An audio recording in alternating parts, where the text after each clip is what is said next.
Un drone a suscité une vive inquiétude à Varsovie après avoir survolé une zone hautement sensible, à proximité de la résidence présidentielle.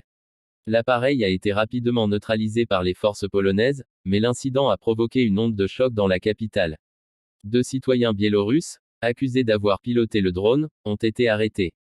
Cette affaire intervient à un moment où la Pologne est déjà sur le qui-vive, quelques jours seulement après qu'une salve de drones russes a traversé son espace aérien, alimentant un climat de tension qui ne cesse de croître dans la région. L'incident s'est déroulé au-dessus du Belvédère, un palais utilisé par le président polonais pour ses fonctions officielles. À quelques mètres de là se trouve le siège du Conseil des ministres, où travaille le Premier ministre Donald Tusk.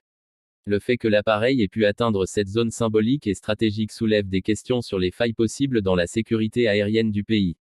Le Premier ministre lui-même a commenté la situation, soulignant le caractère grave de cet épisode et appelant à la vigilance.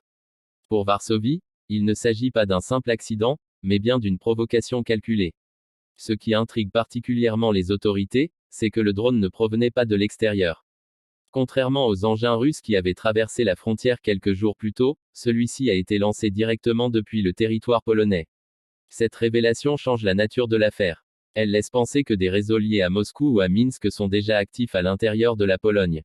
Si tel est le cas, Varsovie ne fait pas seulement face à une menace extérieure, mais également à une infiltration plus subtile, celle de la guerre hybride, où propagande, espionnage et opérations de déstabilisation se mêlent aux attaques visibles.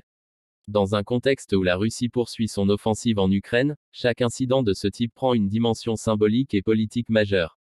Survoler un palais présidentiel, même sans causer de dommages matériels, c'est envoyer un message clair: aucune capitale européenne n'est totalement à l'abri. Pour Moscou et Minsk, c'est aussi un moyen de tester la capacité de réaction de l'OTAN. La Pologne, membre clé de l'Alliance, représente aujourd'hui la première ligne de défense entre l'Est et l'Ouest. Si sa sécurité est fragilisée, c'est toute l'Europe qui se sent concernée. Les réactions à Varsovie oscillent entre colère et inquiétude. Donald Tusk a affirmé que son gouvernement ne se laisserait pas intimider. L'opinion publique, elle, reste divisée entre ceux qui exigent une réponse ferme et ceux qui craignent une escalade incontrôlable. Dans les chancelleries européennes, on observe la situation avec attention. La France, l'Allemagne et les institutions de Bruxelles savent que la stabilité du continent dépend aussi de la capacité des alliés à afficher une unité sans faille. Au-delà du simple incident, cette affaire relance le débat sur la vulnérabilité des espaces aériens européens face aux drones. Relativement bon marché et faciles à manœuvrer, ils peuvent être utilisés non seulement à des fins militaires, mais aussi pour semer la confusion et la peur. La Pologne, en première ligne face aux provocations russes et biélorusses, pourrait être contrainte de renforcer encore ses dispositifs de surveillance et de défense.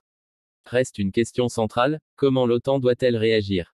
Doit-elle répondre par un avertissement clair pour décourager toute nouvelle provocation, ou au contraire garder le silence afin de ne pas tomber dans un piège soigneusement tendu? Pour l'heure, Varsovie reste sur ses gardes, consciente que cet épisode n'est sans doute pas le dernier. Une certitude demeure: à travers ce drone intercepté dans le ciel de Varsovie, c'est bien l'équilibre de la sécurité européenne qui est en jeu.